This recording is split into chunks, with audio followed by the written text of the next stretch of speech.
care and social care needs for our population. Thank you. Thank you. I imagine there are going to be lots of questions, and I look forward to the debate. So the first one is Councillor Slatter, please. Thank you. Your final remark there led into what I was wanting to ask about. You've talked about tiers. Well, I'm right down the bottom. Sue's not at one end, and I'm county councillor for Trumpington, so I'm not one of your patients. We're okay, but of course I have experience of the local PCN, and one of the things that is really moving things forward is the work of the county council community connectors. And the social prescribers based with the GPs. Now, you know, you're nodding, we all know about these people. It's really useful to have those people identified to their local councillors. So the natural thing is that we know who our local connectors are from our end, and the social prescriber from the NHS end, because they are key people to pick up on what you were saying, the citizen involvement, what's going on through the churches, what's going on through the schools, etc., etc. That shouldn't be left to chance. It shouldn't be just because we happen to have two good ones and they get together and they're good at that sort of thing. There should be an automatic and hopefully online. And it's the sort of thing that I get the feeling that busy GPs and their practice nurses are just too tired to think about having meetings, or no, not another meeting. And yet we hope this actually will help, really help one another. And we can then, you know, as you say, embed. It is hard work embedding, but I think it does bear fruit. So I'm all for this. There was a time when the GP had no idea about the strength and balance exercises going on in the village hall around the corner. We haven't got that anymore, but the more we can do those particular key people, the better. Please. Thank you. We'll take two or three. The next one is Councillor Wilson. Thanks, Chair. Erin, you didn't mention money. Could you just tell us how much this is costing whoever, and how is, and I sit as chair of audit and accounts in the county council, how your work is audited, whether you've got internal auditors, external scrutineers, or whether everything is done through this group as one of your many, presumably, scrutiny functions. Thank you. And Councillor Van der Ven, who would be the last in the first round, and then if you're ready to come back. Thanks. It's very exciting to have you here. It's having been watching over the past year and a bit the evolution of the South ICP. Now we get a chance to begin to see what it might look like, because I realize it's very early days. So the governance aspect of the paper, I think that sounds good and familiar in the sense that we've been following the course of it, I think, in broad terms. So I guess the difficulty, or rather the challenge, is then what? And as I think Philippa just said, embedding is the hard part. So I've got a couple of questions.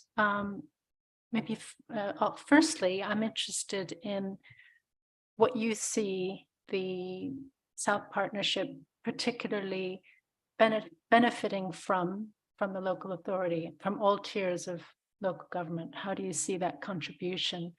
Of course, we're all part of this together, but what are the strengths that you see coming from different levels of local government? And then I wanted to ask about a few areas of tension. One would be how to balance the acute demands nationally versus the challenge of developing at community level, developing really ground level prevention. Then I wanted to ask about winter pressures funding, and we were talking about it this morning in many other contexts, but that money is always welcome, but it's frustrating for local groups. I mean, I'm hearing it in my division, local groups running really important services and needing to magic up the staff to provide them for a very short time, and then actually very anxious about letting go of the people, the residents that they have identified who need their support, but letting them, not having the resources, if they can find the staff, to continue to support them after the winter pressures money runs out. And then I wanted to ask about primary care, and I'm sure that it's a very variable picture. There must be examples where practices have recovered better than others post-COVID, and how you see that direction of travel. Maybe I'll stop there and beg for another round later. Okay, so in the second round, Councillor Gawthorpe will be the first person, but I will break there and ask for some answers, please. Again, in whatever order you choose. I'll make a start. So I think that first point around intentionally connecting the connectors, I guess, at our neighbourhood level, is really important. And I've had quite a few conversations about that lately. So I do have a smallish integrated neighbourhood team, sort of a person per neighbourhood, who are starting to help to build some of that connection at neighbourhood level. As I said, in East Cambridgeshire, that's a bit more developed than it is in other areas, but we are trying to catch up, I guess, in the other areas and learn from the work in East Cambridgeshire and some of the other more advanced neighbourhoods. I think we're also literally today and yesterday recruiting for a personalised care lead who will help to mentor some of those roles irrespective of who they work for, and in terms of sort of professional support, and look at how we join them up more and some of the opportunities there. So hopefully that partly answers that question. James might want to chip in here, but in terms of, I guess, the cost and the money and the scrutiny and audit elements, so I can't tell you the actual exact number. I'm off the top of my head. It's probably the first thing to acknowledge. Our budget is very small at the moment. We've got a team of about 15 people working on Southwark. That was about 3 of us not very long ago. So we're slowly building that team, but at this point in time, we don't have a formal mandate from the Integrated Care Board out into the place partnerships. We're hoping some of that will start to come in the next financial year. And that's part of their priorities work I referenced, where we're working up what we think that could look like in terms of what we can have the most impact on. We have got agreed hosting arrangements at this point. So Cambridge University Hospitals will be our host organisation, because we won't be a statutory organisation. We're kind of a agreed partnership. And we do also hope by the end of financial year or early into the next one to have an actual agreed partnership agreement. So I think that will have some of that detail in as we continue to work it through. Do you want to add it to that? Yeah, thank you. I think the question about scrutiny is very important. Clearly, we want to be accountable to the population we serve. I think the accountability runs through several channels, one of which is the financial, and our host organisation is Cambridge University Hospitals, and they will hold the budget, a delegated budget for us, and manage that. So there will be an oversight and scrutiny from there. I think the more important part of scrutiny, though, is holding us accountable for the services that are provided to the population we serve.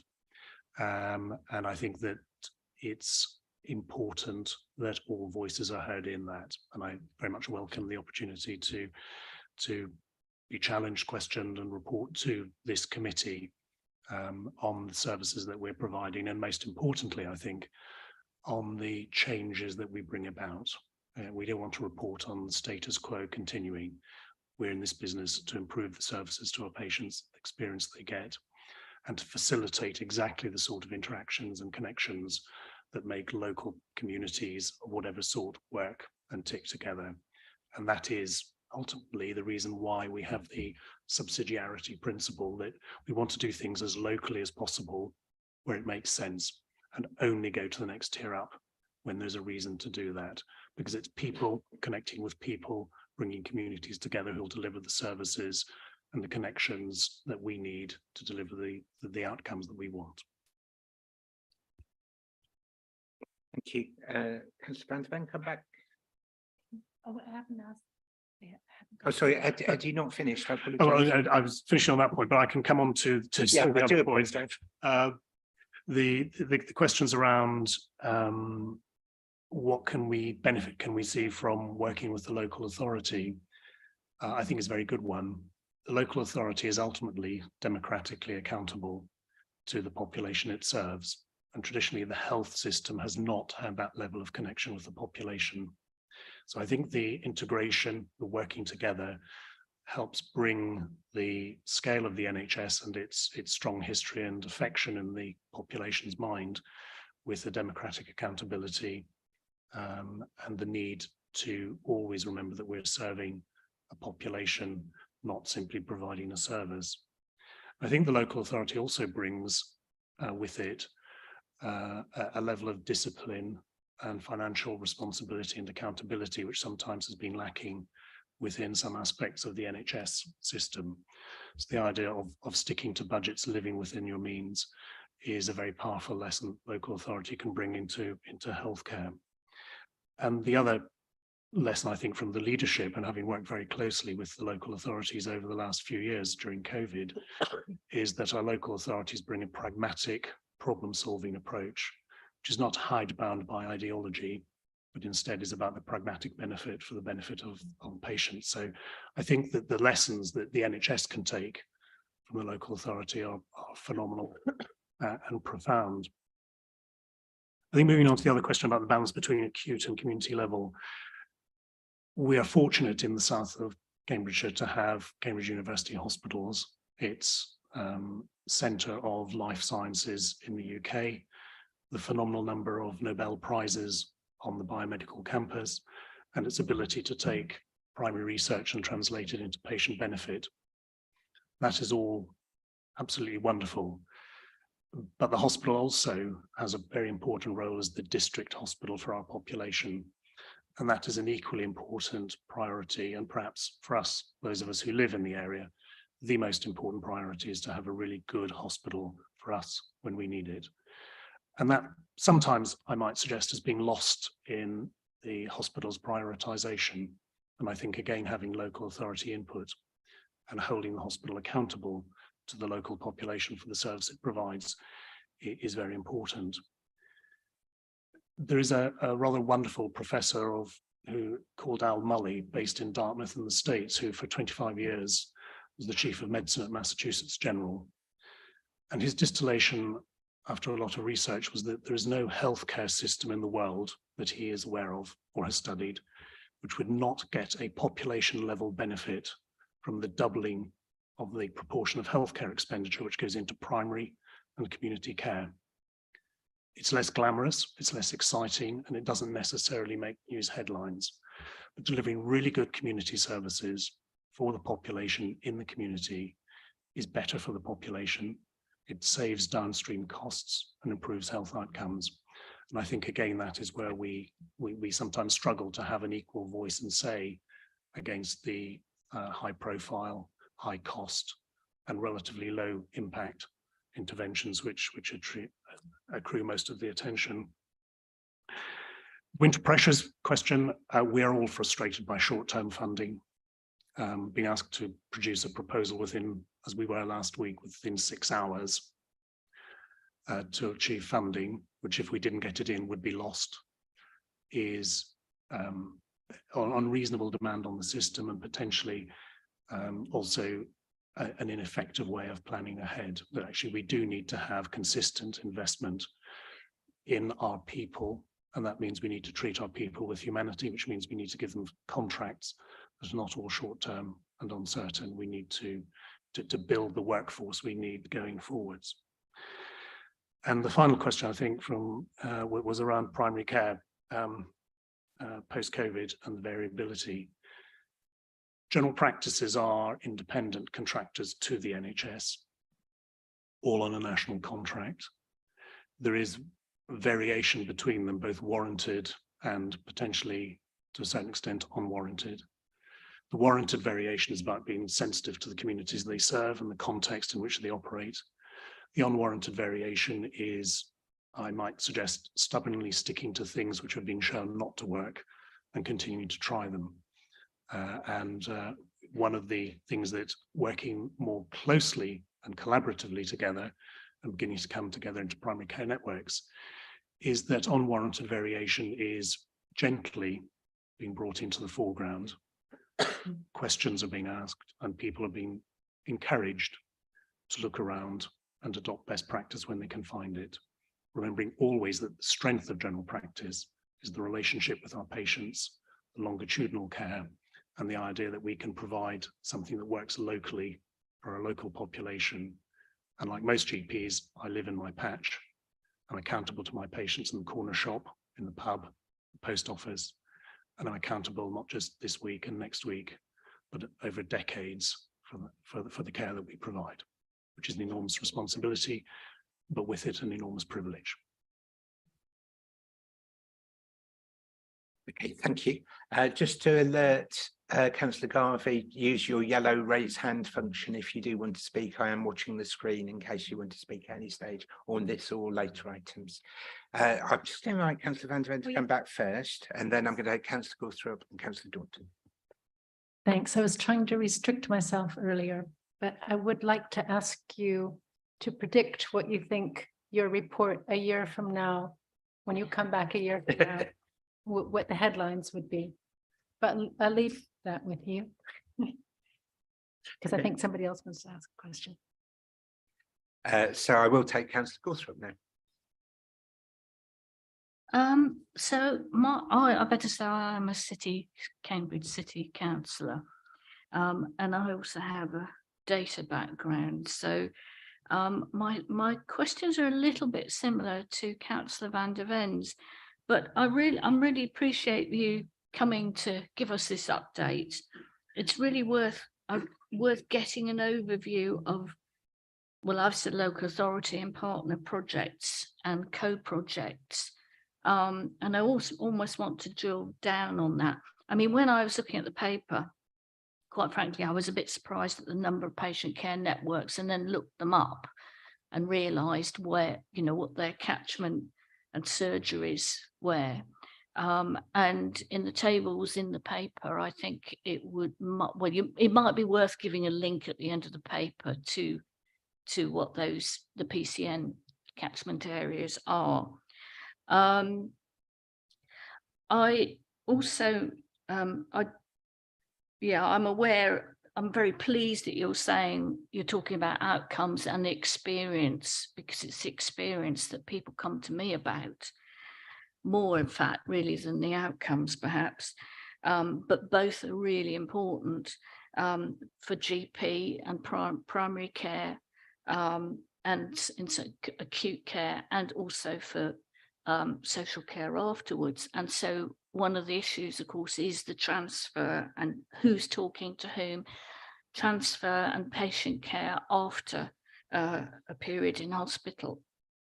I note one of the things that we've experienced in Cambridge is, I know that there is this national review of GP services, and there have been some difficulties with understanding why the NHS isn't putting in place new GP surgeries where they're needed, where there's areas, new build areas, big estates.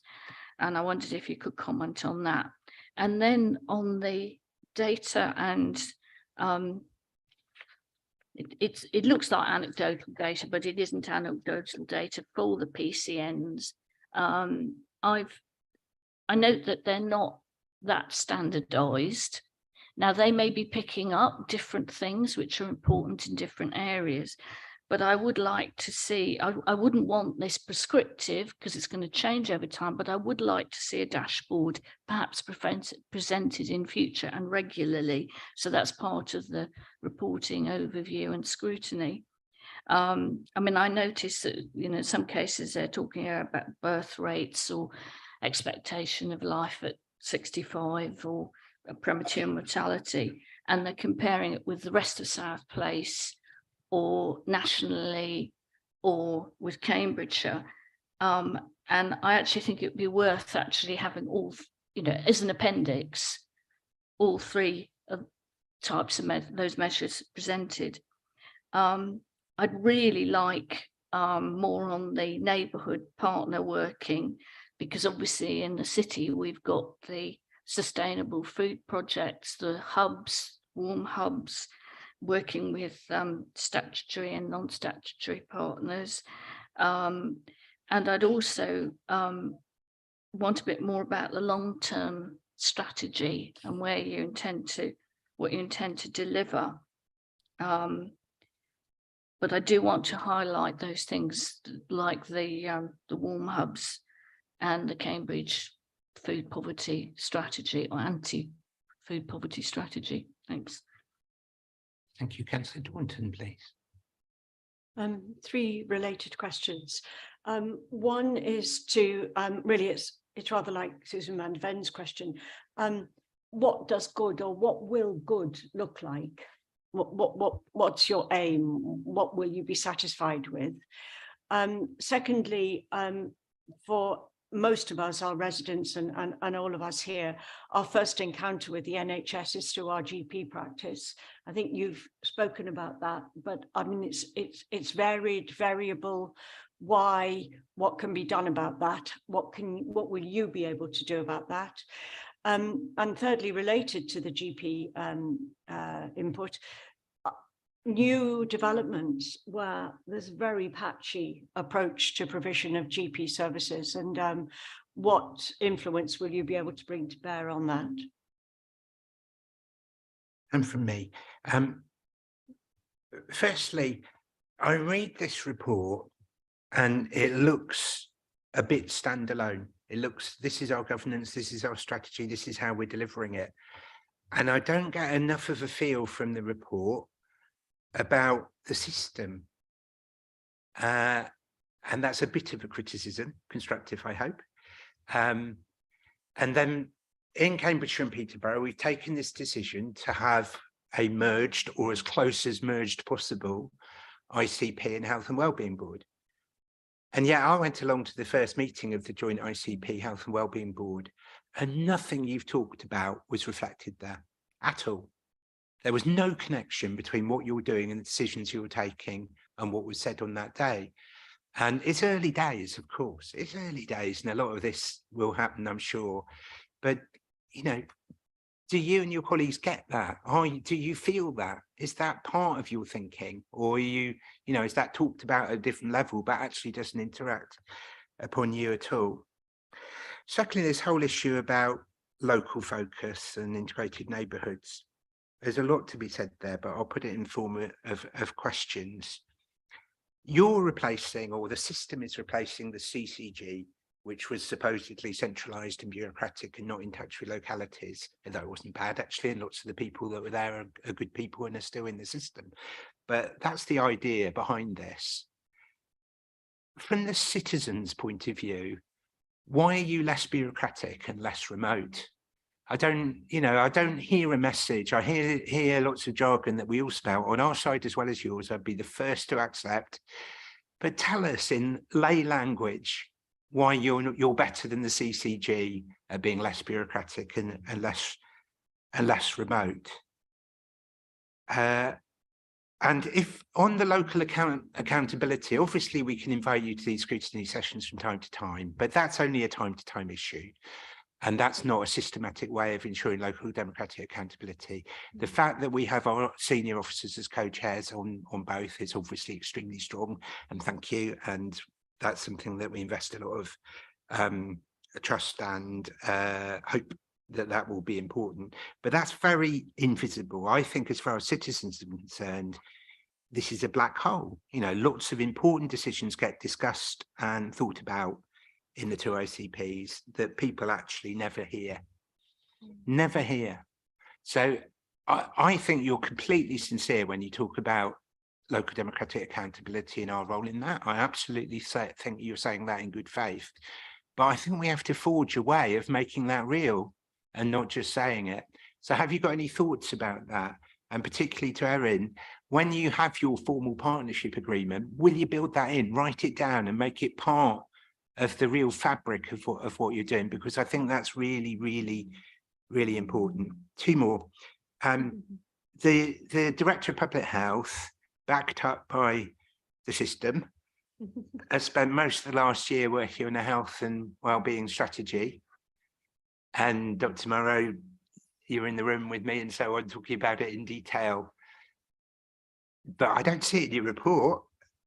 Like, have we got a strategy at one level and it's not really informing what you're doing? That's a slightly cheeky question, but you know, demonstrate to us that that's not the case. And finally, thank you for what you said about the joint work on the integrated care neighbourhood in East Cambridgeshire. And we also have invested a lot of time and thought about that. And it's also very much informing our future plans in relation to what we call our Care Together programme. So that's all great. But you also may be aware and may not be aware that we're in Cambridgeshire County Council piloting a decentralisation programme, which isn't just about our social care functions, it's about our other functions, including the libraries, including the highways and transport and our Think Communities people, and all sorts of other people that haven't been thought of as part of the health and care sector framework, but which in fact, of course, contribute to health and health outcomes and people's independence and people's quality of life in lots of ways. So we're trying to decentralise to bring those in. So are you aware of that? Are you involved in that? You know, I think we've gone as far as saying we want a further pilot with you in order to do that. Do you know about that? Have you got someone working on that? Just tell us a bit about all of that. I think those are all my questions, please.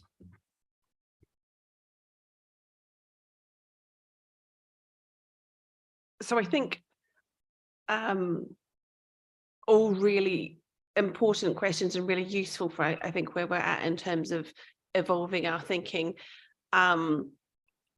It is still quite early days for some of those questions in terms of working that out, and you're highlighting in a number of those questions exactly the things that we're grappling with as a team and as a partnership and through our joint strategic board conversations.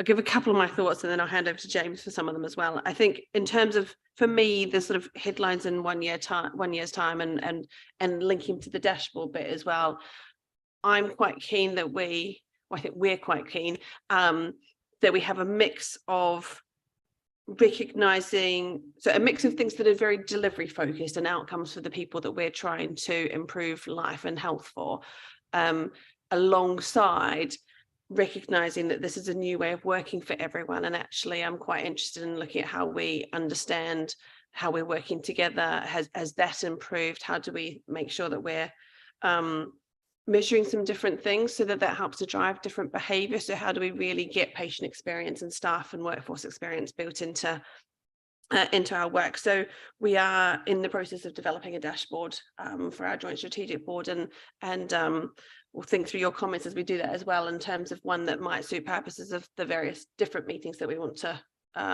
bring updates to. In terms of integrated neighbourhood, working across partners, I think that is more mature in some places than others. I think some of that reflects sometimes the busyness of the people working in those patches, but that's not the entire reason. We have had a slow build up to the team that is supporting that work, and so that's only been a full team. Actually, I'd argue they're not a full team yet, but the full team we've got now in place since the summer. So it's still quite early days in terms of wrapping them in and supporting the partners to working together, but we are definitely working closely with the Think Communities team. I have to confess to having stolen one of your Think Communities team members into my team, but actually that's really valuable. It's helped to join things up even more, and actually most of my neighbourhoods team have come from some kind of council background. There's only one clinician in there. So that's been really valuable, and it has changed the language, going back to James's original point, and it has changed some of that partnership. Some of them have been working in the area for quite some time, and they've got a lot of those partnerships already in their portfolios. And then the other bit I was just going to pick up on in terms of less bureaucratic, because I think that's a really good challenge. And to give one little example of how I think we are starting to shift that forward in the right direction. We did have a little bit of a win this year with the winter funding that comes down through the NHS nationally, of pulling a bit over £1 million of that out into the south and same for the north, to support work at community level and in primary care. We have funding for each of those neighbourhood teams or PCNs plus partners, depending where they're at in their relationships. And they're all doing really innovative different things. So in one of the primary care networks in South Cambridgeshire, they're working really closely with the community wardens and really fostering those relationships. In East Cambridgeshire, they're working really closely with the voluntary sector partners to really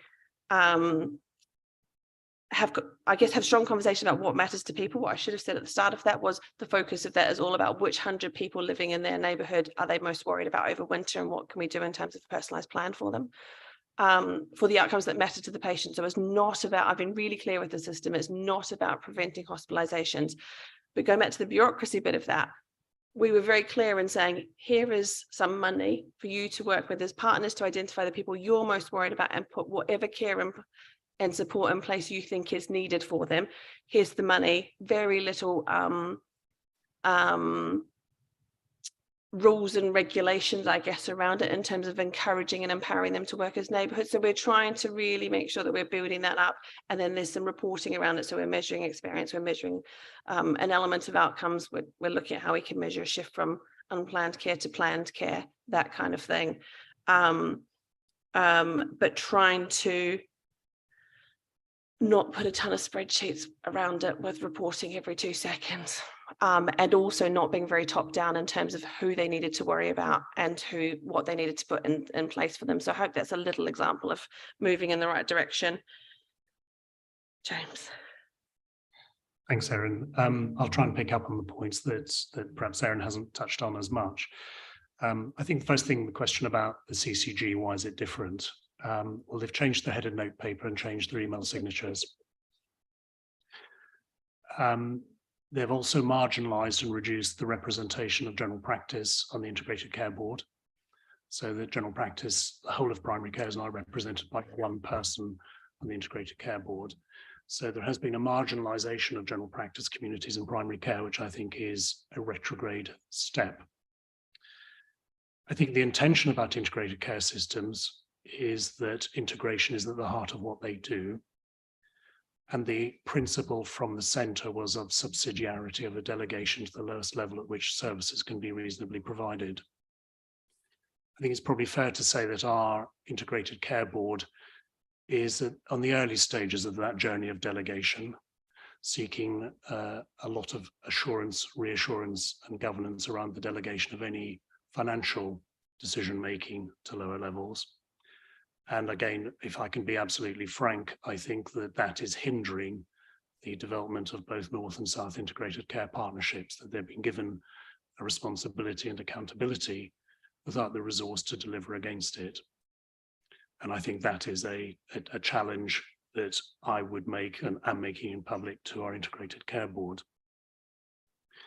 In terms of the strategy from the Health and Wellbeing Board, absolutely, it informs everything that we do. It is a comprehensive assessment of where we are, where we're outliers and what we ought to be doing. The translation of that into action can sit, I think, at two levels. One, that we understand, we know primary determinants of health and well-being are not delivered by the National Health Service, the health sector. They're largely socially determined. It is about education, employment, the built environment, workforce, all of those things, green spaces, access to exercise. That is the primary determinant of health and well-being. We in the health service pick up the pieces when things go wrong and can help inform. But fundamentally, it is the local authority that is in the driving seat around the future health and well-being of our population. In terms of scrutiny in our primary care network, our practice, Our board is chaired by a patient representative. We are accountable and visible to our patients in all the decisions we make.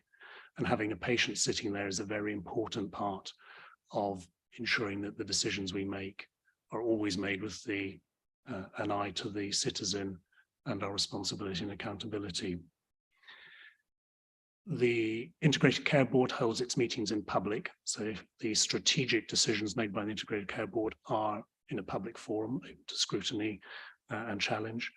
I think it's a very fair question from the chair about how we will ensure that we replicate that or have adequate public engagement in our joint strategic board at the partnership level. And I think that's an action that we will take back to implement. So thank you very much for that.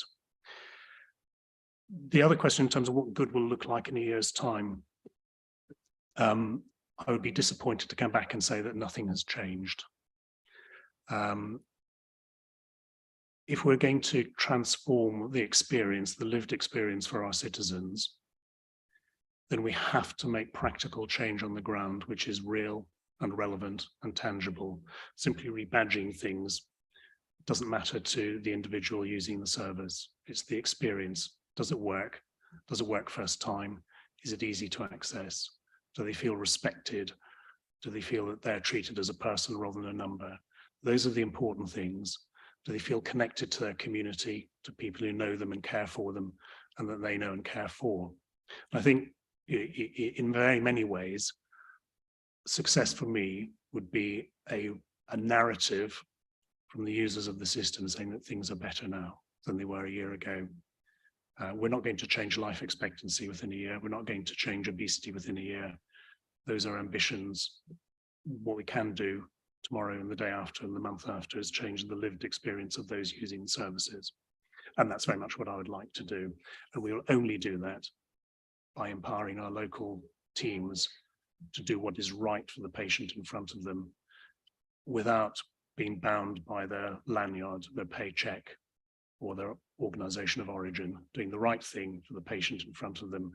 If it's what you'd want for your mum, your dad, your brother, your sister, your child, it's what you should be delivering for the patient, the citizen in front of you. And that, I think, for me would be success, is that we just do the right thing first time, treating people like individuals and as we ourselves want to be treated. Thank you. I think we've reached the end of our time, for which I'm sad actually, because I think it's been incredibly helpful and thoughtful exchange. Thank you to all the members that have taken part, but to Erin and to James, thank you for being as candid as you've been. I think you've given very honest answers, for which I'm grateful. We're very aware that we're doing scrutiny here, but actually we're also partners with you and not outside looking at you. We're inside working with you. You know, I think we know each other already. I don't mean we personally, I mean as partners, and long may that continue. And we're committed to these aims too as a partner, not just as a scrutineer. The three things that I'd like to sum up in terms of what I've heard. One is I loved your example about the local neighbourhood working with no spreadsheets required. That should inspire all of us, I think. Excellent. And at that level, I think appropriate. The point, Dr. Murrow, that you made about the current financial delegation within the ICB, I think has been heard, and the need to push harder on that. And I think that will be, if I can look at Tamar, part of our conclusions. And I think your very helpful commitment to look again at that openness and transparency issue and to take it back rather than just give a glib answer here. That's a great answer, I think, from our point of view, because these things aren't easy to actually deliver in practice. We talk about them all the time, but so to take that back and really to focus on that, and hopefully, as I say, to put it in your formal partnership agreement beyond the glib words, that would be great.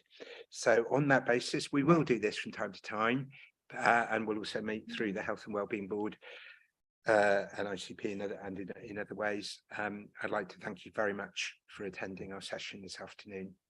Well, thank you very much for having us. And for members, I'm going to steam us straight on because that did take a little more time than we planned for, but I think well worthwhile. And as I said, we have got a more restricted opportunity to deal with the next item in any case because of the RCN strike. My paper says it's Oliver, but it's you, isn't it? Yeah. So what we're going to do now is to go to item 17, following up to the Learning Disabilities Summit. The report was separated to us separately to the agenda document pack, so you'll have to find that on your email. It's not in the agenda document pack. Charlotte Black is going to introduce the item for our benefit. Charlotte. So helpfully I was involved in the sort of decision to set up the Learning Disability Summit, so I can give you a bit of background to kind of where it's come from. I've been less involved in it recently, but I've worked very closely with Carol Anderson, who would have come here today, and I know that she, like me, is quite passionate about outcomes, particularly for groups that sometimes get forgotten, which includes people with learning disabilities. So I'm very confident that she will make sure it's seen through, because part of what the paper is aiming to do is just to explain that other things I think have got in the way a little bit. So this was a piece of work which was led by Carol Anderson, the chief nurse from the CCG, and it was really in response to concerns that had arisen about people with learning disabilities during the pandemic. You're right, Bryony? Yeah.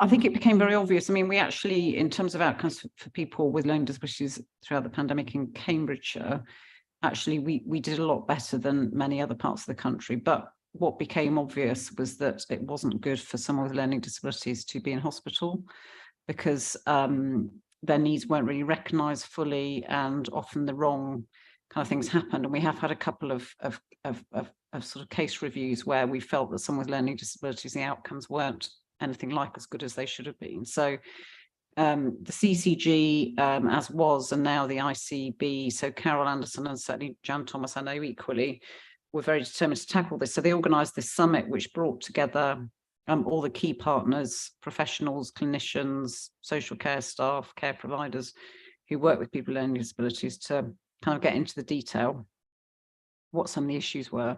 And obviously we have an integrated model for learning disabilities in Cambridgeshire, so we are very much in the frame, and we also have a pooled budget, but this was particularly really focusing on the extent to which people with learning disabilities, their needs are prioritised within the NHS, particularly in hospitals. So it's a really good opportunity to look at what could be better. The paper sets out the key work streams, so I'm not going to go through it in detail. But I think it's really aiming to give you a sense of the fact that there is a real sense of, you know, outcomes need to be improved. It actually links in really well, I think, with Jyoti's DPH report earlier, because in terms of health inequalities, they're really significant. And it talks about a number of work streams which have got an ICB lead and also a local authority lead, and some of the work that's going on under those work streams and the issues that have been identified. So hopefully it will give you some confidence that these issues are being addressed, but I do think as a scrutiny committee, it would be helpful for you to have a more detailed report at a later stage. I always think scrutiny is often at its best when it's sort of it's used as a helpful sort of galvanizing force, actually, and holding people to account. And I think sometimes people quite welcome that as an incentive. So I hope that's enough of an overview, but very happy to answer any questions that I can, or equally to take any feedback which I can share with Carol, so that when she does come, she knows the sort of areas you want to home in on. But it is important to stress, a bit like the last agenda item, we are very much part of the problem in a way, and we're also part of the solution. So we're a system partner, and we are the lead provider for people with learning disabilities in the community, but obviously not in the acute sector. Thank you very much, Charlotte. So members, contributions, both questions and comments to Charlotte, but also very much lining up the questions that we want to put to the Chief Nurse at the next meeting. Councillor Goodliffe.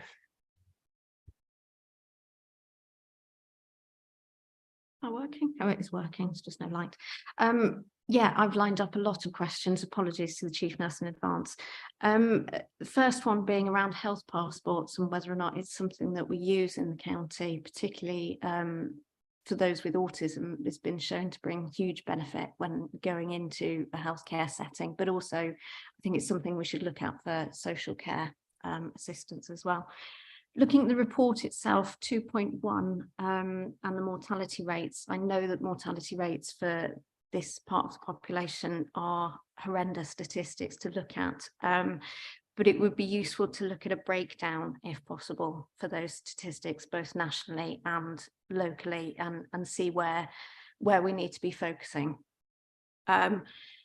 Second area, I think would be interesting to look at, and I don't think is mentioned here, is diagnosis for adults, particularly diagnosis for autism and ADHD. ADHD is now recognised as not merely being a childhood illness. Previously, one couldn't be diagnosed when they're over 18. However, this is now being addressed, but it would be good to know what work we're doing in this area. And then getting down to 6.2.3 and the link with special schools. And I wanted to just mention, we also need to be linking with our mainstream schools. We offer brilliant provision in our mainstream schools, and it'd be really good to make sure that this is linking up across both areas. And within that, the link with education and healthcare plans and the process, and making sure that our healthcare partners are involved in the building and implementation of those plans. Thank you. Thank you. Councillor Van der Ven.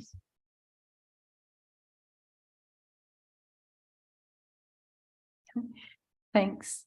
I'm kind of relieved that we have this session to prepare because it's impossible to do it justice.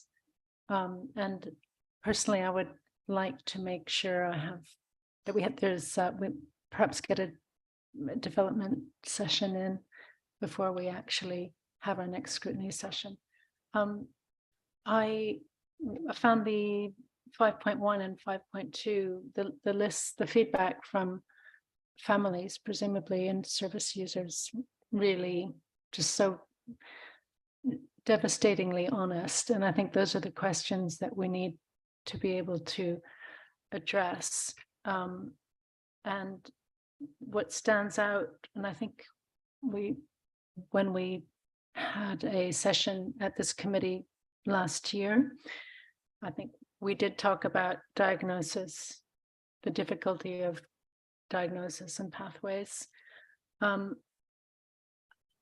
we have also touched on in the past NHS health checks for people with learning disabilities and how to improve that outcome. So that would be something for us to have a direct interest given our responsibility for health checks. The care market, how to augment, develop that. And I know we do have an interest, we all have a really wide interest in workforce development. So that should be in that mix. And then I guess going back to the beginning, because our committee in the morning is focused on adults, I think I'd like to understand a lot more about children, and prevention depends on understanding the experience of children. So perhaps if we do have a session, training or development session, we could really focus on children. Thanks. Was it Claire? Yeah. And Councillor Daunton, please. I'd like to know a bit more about the care for carers. I'd like to know a little bit more about support groups, respite, training for carers, the experience of carers, and how we are caring for the carers. Councillor Stratter, did I see you indicate earlier? Yes, but if you won't wish to, I thought I'd seen you anyway. But if you wish to, please go ahead. Sorry, I was just wanting to I don't think I'm the only one who would actually enjoy a briefing as to what are learning disabilities. We talk about diagnosis and identification. It's a long time since I was trained anything to do with learning disabilities, and it's probably way out of date.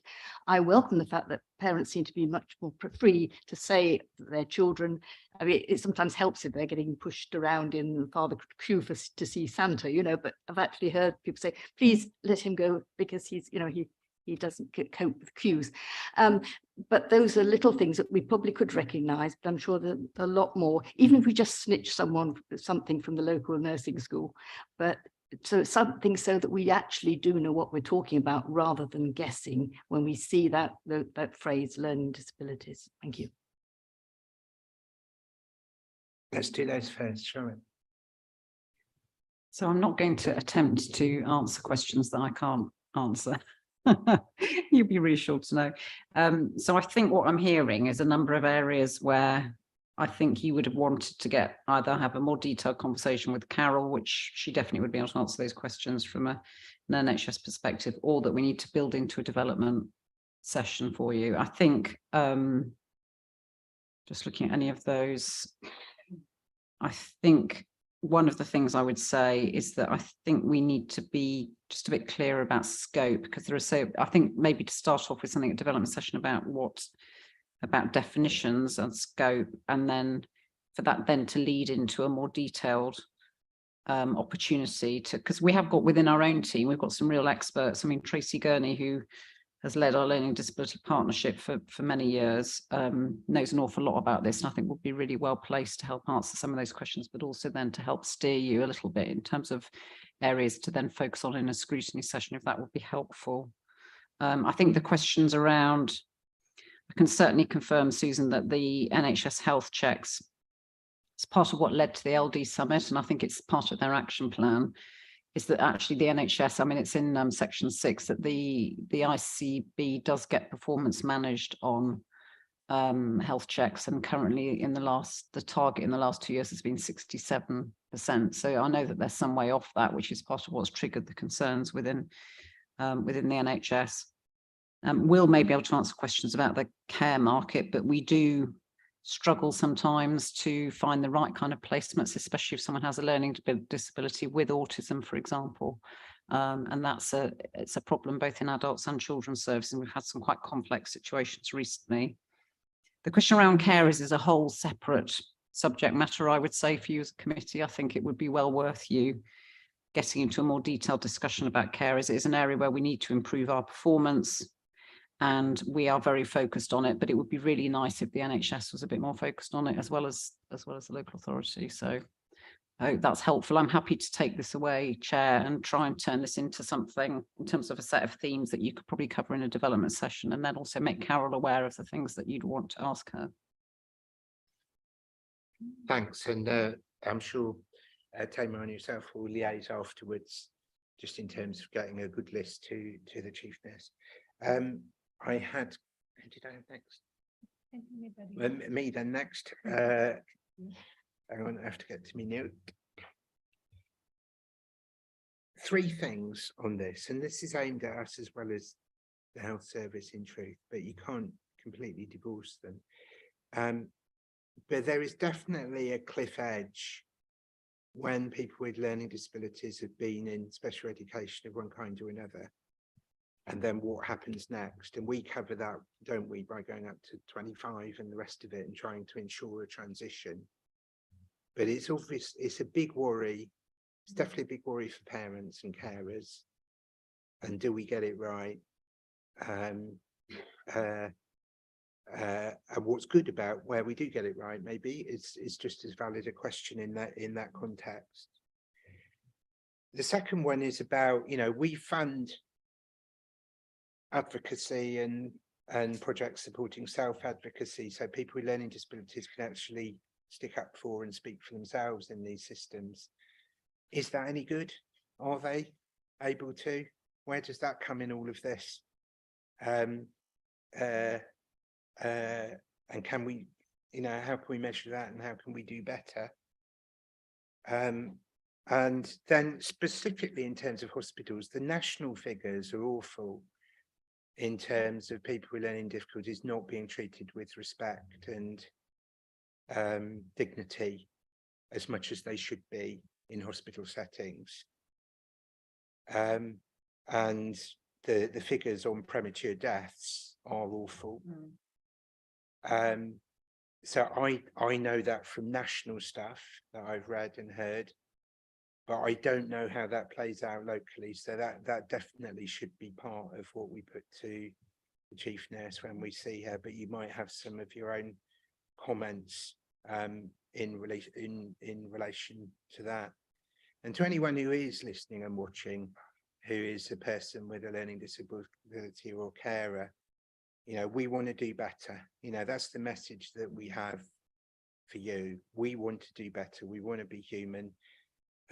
We know, and this is the same when we dealt with the autism strategy. We know for people with learning disabilities and their families, it's a struggle at every stage to get the services you want. And nobody thinks that's good. And we don't think that's good. But have we and can we make the struggle a bit less is the challenge to it, is the challenge to us all.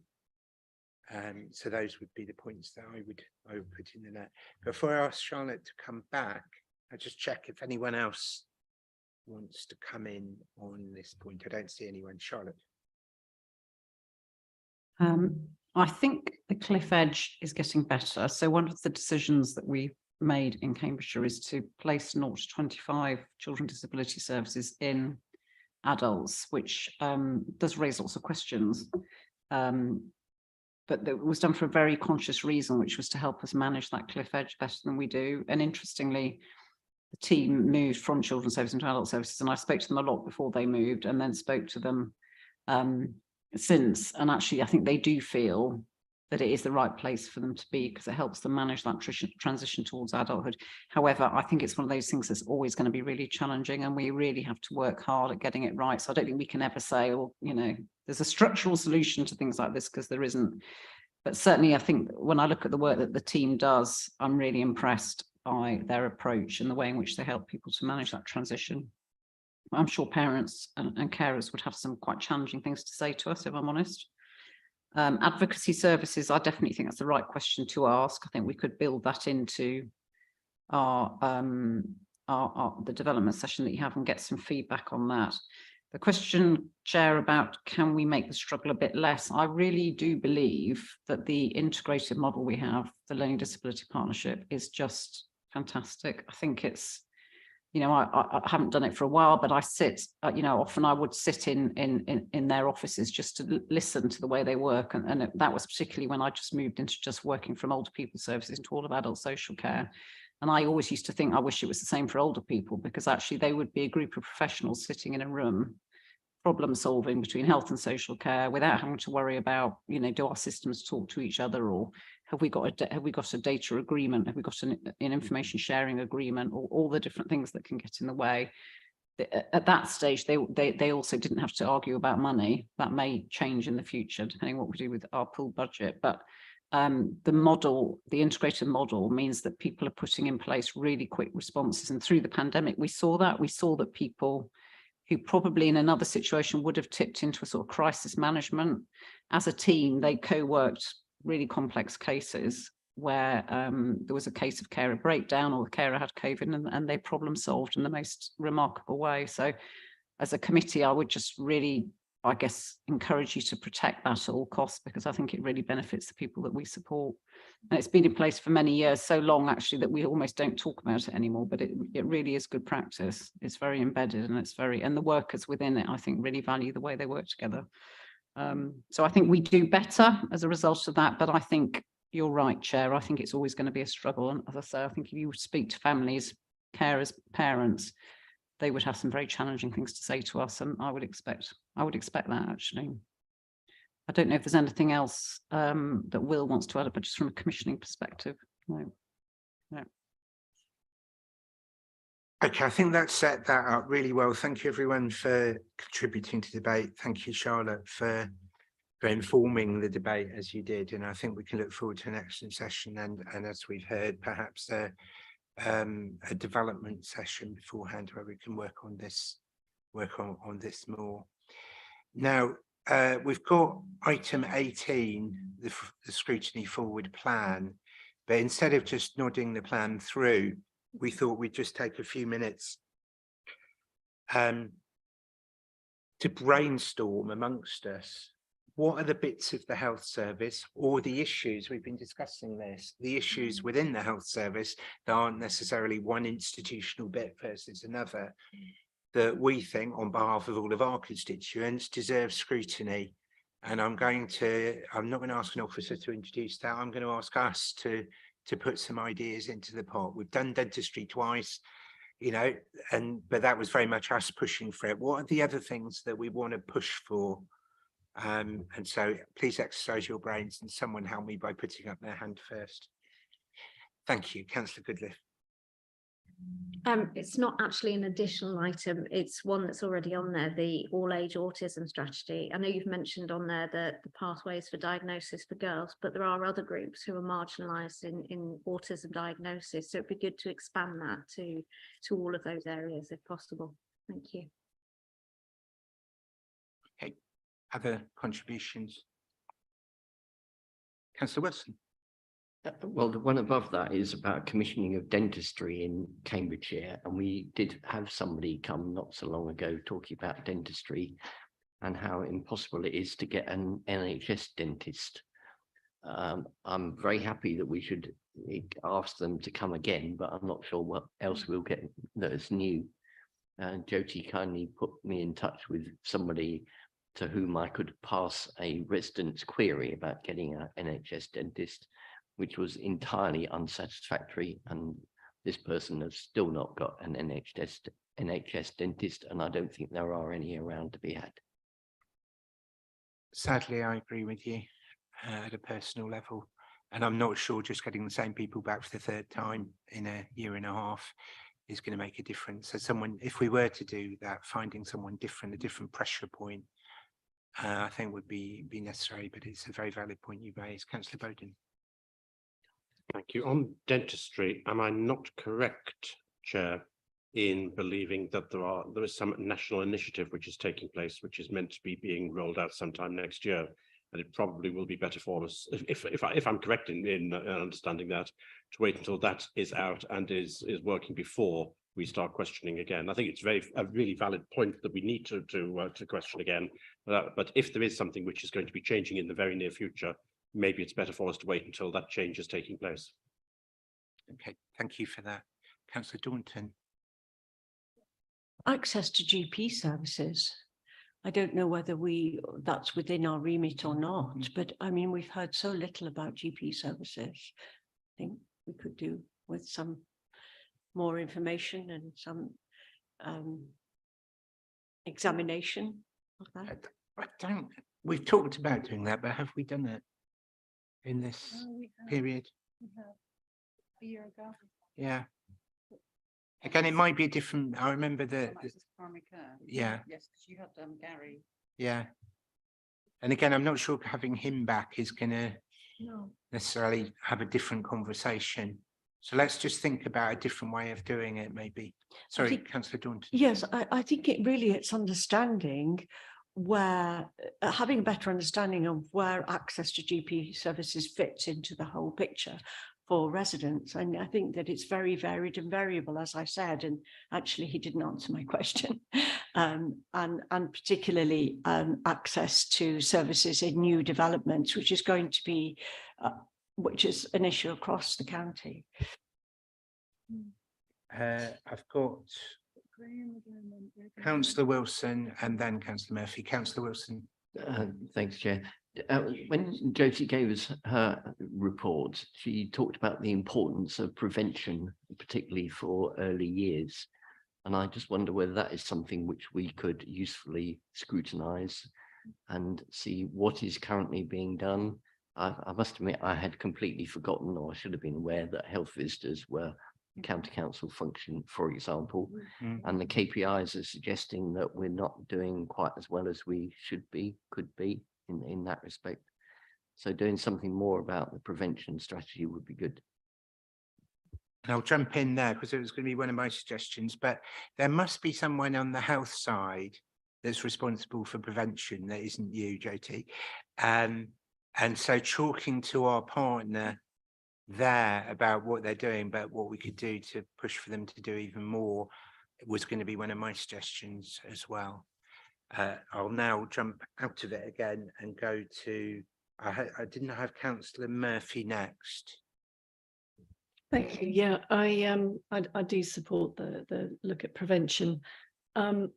Just going back to GPs briefly, there is I think I've been really struck by the variety of offers that GP surgeries have, and one surgery in my division is actually kind of an outpost of a network that is based in Milton Keynes, and it's actually incredibly difficult to get any sort of traction with, you know, with the community, and you know, so I just have a sense that there is quite a lot of real variability out there, and control is even sort of outside our area, and even residents are told, you know, they're not allowed to go and seek, you know, sign on to GPs elsewhere in the area, and GPs are turning them down and saying you've got to go to this. So there's all sorts of stuff, and it can have a big impact. The only other thing is I sort of really wonder if we're, I always make the point in whatever forum I'm in about research, and whether we're really leveraging the full value of the applied research that is going on in our area to and make the most of those contacts, because research funded healthcare is often very good healthcare, and the more patients that are on in clinical trials, the sort of better care that there are. So I know it's a slightly tangential point for us, but maybe it can play into prevention and so on. I'm just really interested if we can sort of keep it on the list. That's a good one. And it was referred to earlier, but I've probably got the name slightly wrong, but the East of England Health Science Network, is it called, is based near Cambridge and is really good. So they could be somebody good to pull in, and they do fund stuff in the county. Sorry, Yeah. Councillor Murphy. Or the clinical school has a department of, I believe, of primary care. So I think there are networks out there. On primary care, what I'm hearing from you, it's almost like the business model of primary care and how accessible and open it is, and whether it's the GP in his or her local corner shop living in their community, or whether it's run from the Cayman Islands. So that's an interesting angle that we could look at. Councillor Bowden. Thank you. Two suggestions. The first, which to some extent follows on from comments from Edna and Graham just now. It's once the ICBs generally, and our ICB in particular, get their feet under the table, the potential scope for rebalancing between primary care and acute care, and what scope primary care can and should have, and what moves there are towards expanding what is done at primary care. Prevention is a key part of that, but it's far from the only thing within that. And then the second is there has been an increase, and it hasn't been, I don't think, seen quite as much in our area as in some other areas, but there has been a significant increase in remote GP services, where individuals sign on to GPs without the expectation of ever actually visiting the GP, but with everything being done remotely. And I'd be really interested to know what scope there is for that to be utilised.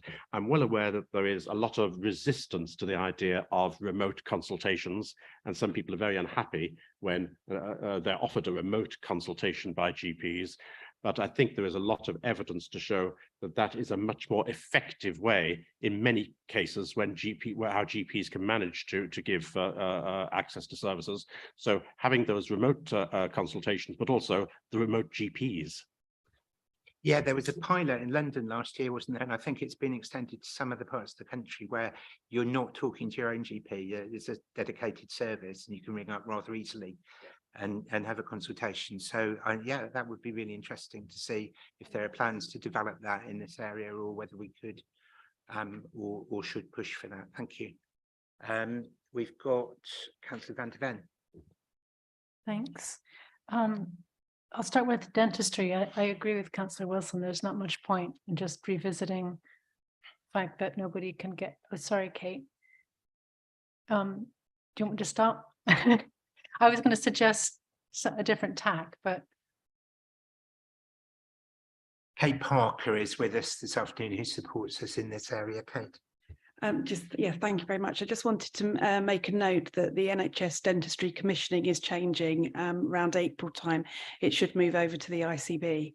So we have had NHS England present before, but it would be the ICB that would be responsible for commissioning local services. We do know from our liaison meetings with Jan, that Jan Thomas, the chief exec, that there are some negotiations going on. So I think it might be a conversation with Jan first, to see how we can approach this going forward, because they will have taken this on as a new kind of area of work. So I just thought it's important to note that we're actually having a change in commissioning. Okay, please do stay at the table, and welcome the fact that you contribute to the debate. Thank you. And what I hear from that is perhaps after April, but perhaps fairly soon after April, when they take it on, might be a good time to really influence that. Councillor Van der Ven, to continue. Yeah, I was going to suggest we take a different tack. And we can take that up at a quarterly liaison meeting to develop that. I was interested in taking up thematic issues around international recruitment and retention, and what the obstacles are to retention. I mean, there's a whole world of things we could talk about and we could explore in international recruitment, but also domestic workforce development and training. I don't know if we could develop something there across multiple organizations. If we were going to look at access to GPs again, or rather, if we were going to take that to another iteration, perhaps we could look at a couple of integrated neighborhoods, and that would follow up after today's South ICS. We could do a North and a South, or whatever. We could do a couple of integrated neighborhoods where they feel they're finding their feet, and to understand how that picture is evolving. The question of primary care networks or surgeries based out of county, I'm quite interested in that. I mean, I think we do have a lot of, I call it border country, but it isn't border country. They're within the middle of the county as well. And that is, I would argue that's an inequality, because there's no accountability to our ICS. So what about that anomaly? And I think it's a serious challenge to this ICS, and it'd be a really interesting area to explore. And then finally, perhaps with the help of Cambridgeshire Community Services, we could explore children's mental health in school settings. I know there was some work there done on well-being plans, and I mean, this was a couple of years ago, or maybe last year, but I think there's some work to explore around resource in schools, in the school setting. But Bryony, yeah, that was my last one anyway. Please. It is something we've had at CYP quite recently, so. Thank you. Just on the workforce point, we've also begun to discuss this. We've been talking for some time now about the authority coming forward with a major proposal around workforce development, and we've been encouraging that to be jointly with the health service, not separate from it. We've got some resources to do it. I understand work is underway on that, and I suspect the better way on the workforce would be to take a report to the committee rather than scrutiny. But I'm open-minded, but just to report that in. I'm going to put two more in, as well as the prevention point. What about the finance point? What about getting a top finance honcho from the ICB to come and talk to us about where the funding of the health services in Cambridgeshire? And what they say is they went into special measures, soft 4, was it? Absolutely, because of underfunding. It wasn't to do, it was to do with financial issues, not to do with care issues. So why don't we actually hear what they've got to say about that? And I think that would be another issue, let's say, alongside the others that have been suggested. And my third one, what about sexual and reproductive health services? They're always the difficult one and people don't want to talk about it or whatever. But then isn't it our role to hold into the open light things that are difficult to talk about? So maybe sexual and reproductive health services and how we're doing on that could be a good one. I think you wanted to come back, did you? Oh, no, Councillor Bowden did. Councillor Bowden first, sorry. I saw him first, then I will. Thank you, Chair. Just to respond to your question about NHS local financing, I think there are two elements here. The first element is the relative underfunding that Cambridgeshire and Peterborough has as opposed to the rest of the country. And I think that is clear, that is long-standing. There are some reasons behind it, not the least of which being the rate of growth that we have here. And that is a perfectly reasonable thing for us to discuss, and it's a manageable subject to discuss. The subject of the finances of the ICB is a different matter entirely in the way in which they spend their money. And I say that from some experience, having been the finance and performance member of the old CCG board for the same area. And my goodness, is that complicated, and does that go into a large amount of detail, and it takes an enormous amount of effort to get into that successfully. And I have my doubts whether it would be a really helpful thing to do to try and bring that to a committee, even a scrutiny committee, because it really is a massive subject. But the very narrow subject of our relatively poor health funding as opposed to what we should have compared with the rest of the country, I think it's a very, very valid thing for us to talk about. Just say I totally concur with what's just been said, just for the clarity of what happens next. I think that's a very good, fair and correct point. Councillor Van der Ven. Yeah, my interest in work in international recruitment in particular comes up at quarterly liaison meetings, and one of the obstacles is housing. And it would be for other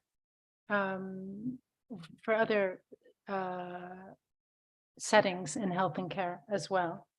But I would be interested in having a broader look, not just at ourselves. So. Think anyone else? So the only thing I'm going to add into this, Councillor Van der Ven, this is your points back to us, but it's the right point to put it into the mix. You've talked to me and to the officer group about us being more prepared. So we've just picked a load of good subjects there. We'll take those away. We'll discuss them in the officers. We'll discuss them in the spokes meeting in terms of priorities, and we'll sort of fit that into the. There's lots and lots there, so we'll fit that in terms of timings and priorities and so on. But there's also about how effective we are. My own feeling is we're pretty good in the questioning, but I'm biased, I suppose. But I think the sessions have gone quite well. But I think one of the things you've been discussing and we've been discussing together has been about improving the quality and preparedness of our scrutiny questioning. And a couple of the ideas that you've had have been where we have quarterly liaison meetings, using those to set up some of the discussions. Hopefully all members are aware of this, but we have quarterly liaison meetings with quite a range of the health service functions. Normally it's 2, 3, 4 members on our side. If anyone's not involved in those, I encourage you to do it. You don't have to do all of them, just pick one that's in your interest area. But to use those as almost preparing for the sessions and getting prior answers and setting up some of the discussions. And the second idea you came up with is the idea that in some cases, not all, but in some cases we organise prior visits and we go to a facility, 2, 3 of us, whoever's available on the day, and go and talk informally on the ground in the subject area to colleagues there. We did a very good visit recently on the child health issue, for example, and we learned a lot. I learned a lot on that day. And so trying to see again, and not everyone by any means, but to see if we can use that, like in the run up to a session, and then do we want formal development sessions in order to prepare? That's another meeting in everyone's diaries. So you know, it was one of the suggestions, so I'm putting it on the table. Does anyone want to say anything about how we could be more effective ourselves in our scrutiny?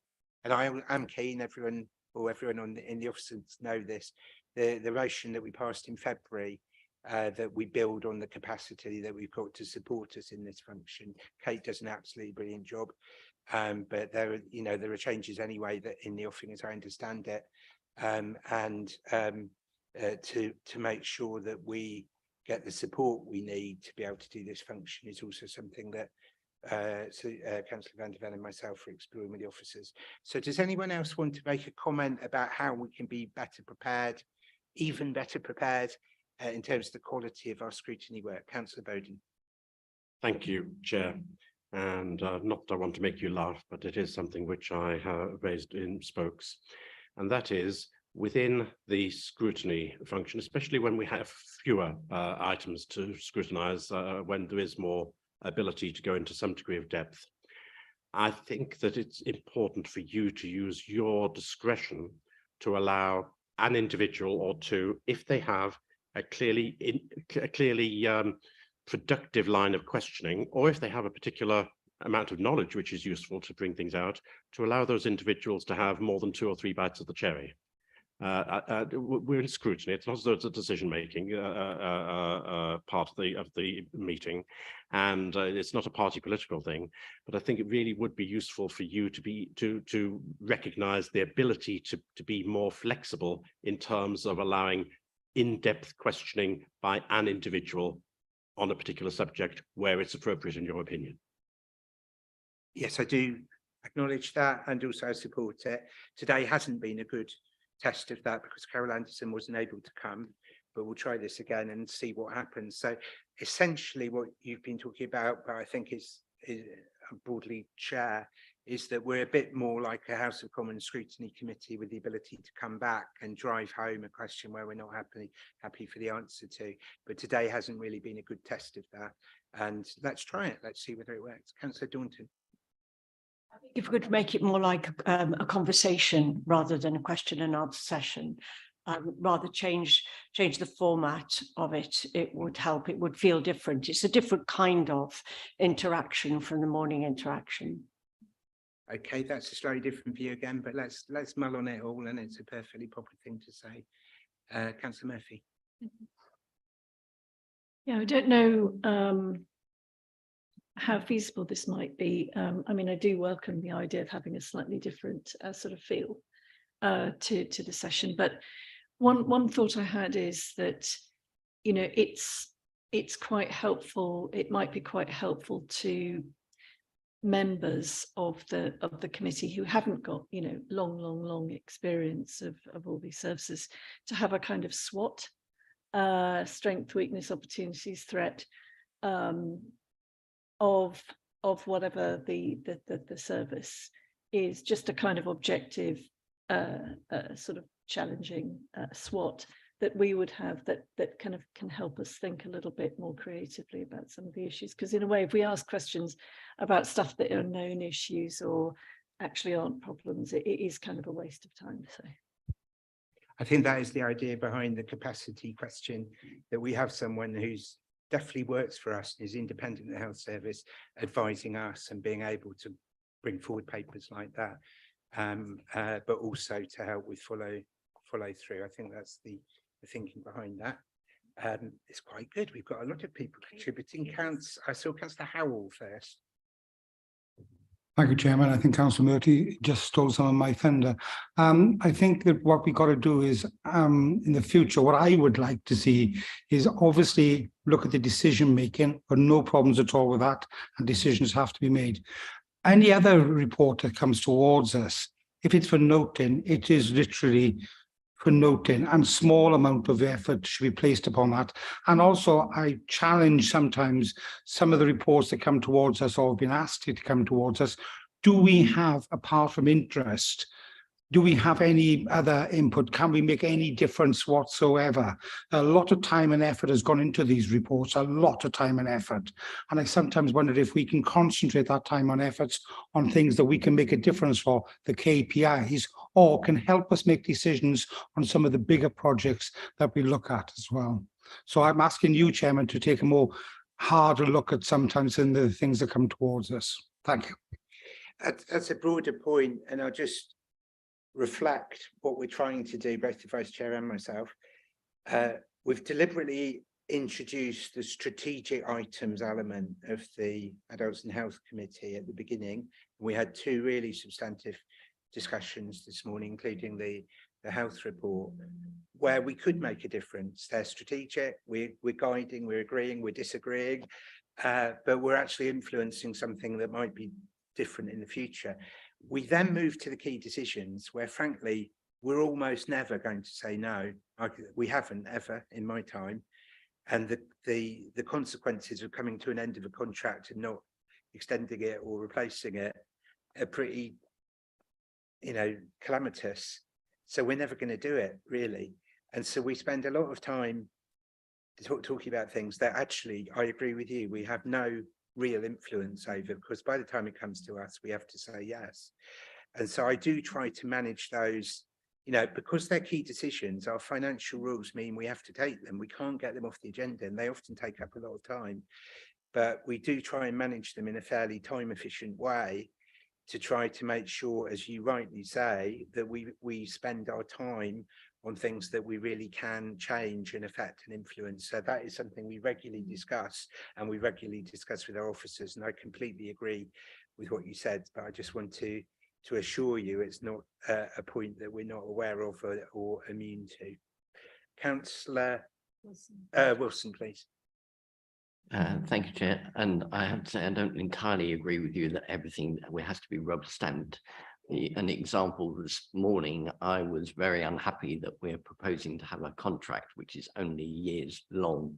And so I would have liked to have been able to follow up with officers what the justification really was for that, and not what I felt was the waffle that I got.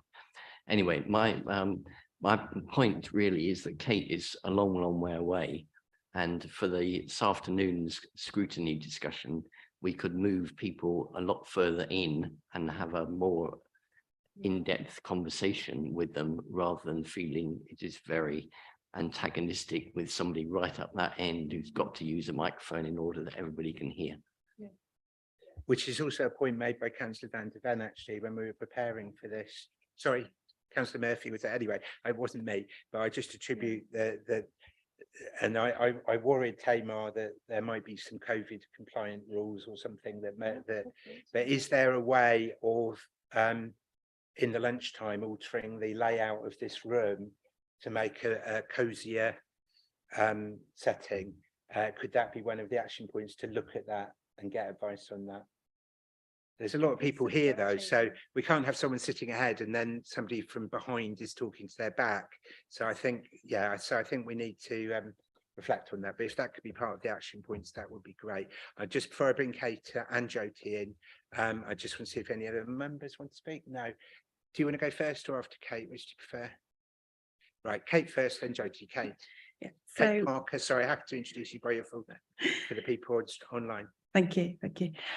So I think it's picking up on what Councillor Murphy said, but building on the conversation, you have actually all talked about development sessions, and actually that has led in the past to really comprehensive scrutiny, because what you use in the development session is you build the relationship with the actual presenters.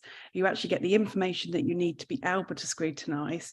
But I'm fear is saying this because I'm creating work for possibly not myself, but somebody else, but also work for yourself as a committee, because it would require kind of additional meetings. But we have done that before, and listening to some of the suggestions, I'm thinking in terms of kind of like the workforce recruitment. We did do a development session on that 3 or 4 years ago. That was quite effective. We've also done that with finances. We've actually had a session around the finances prior to the scrutiny session.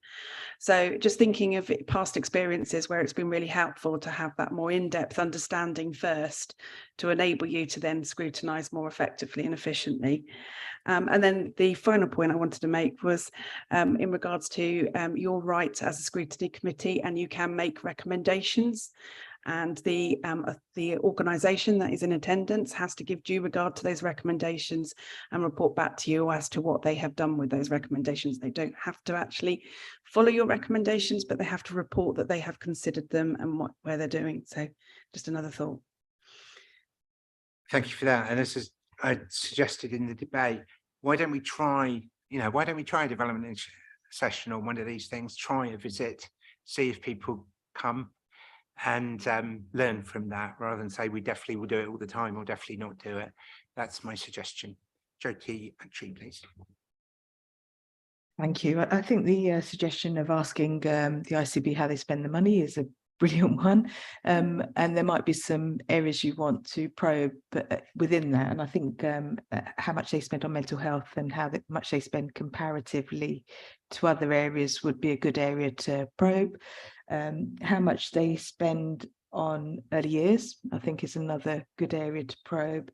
And then how much they spend on prevention and what their plans are to shift the spend further towards prevention, I think, is another good area to probe. I did have a question about a couple of areas which are actually public health areas. So the health visiting, school nursing, and sexual and reproductive health are public health responsibilities. And I was just wondering whether they are items to bring to the committee, of which you also chair, and there's a significant overlap of membership, rather than to scrutinise. That's a very fair point. Yeah. And I'm fully happy to accept it. Okay.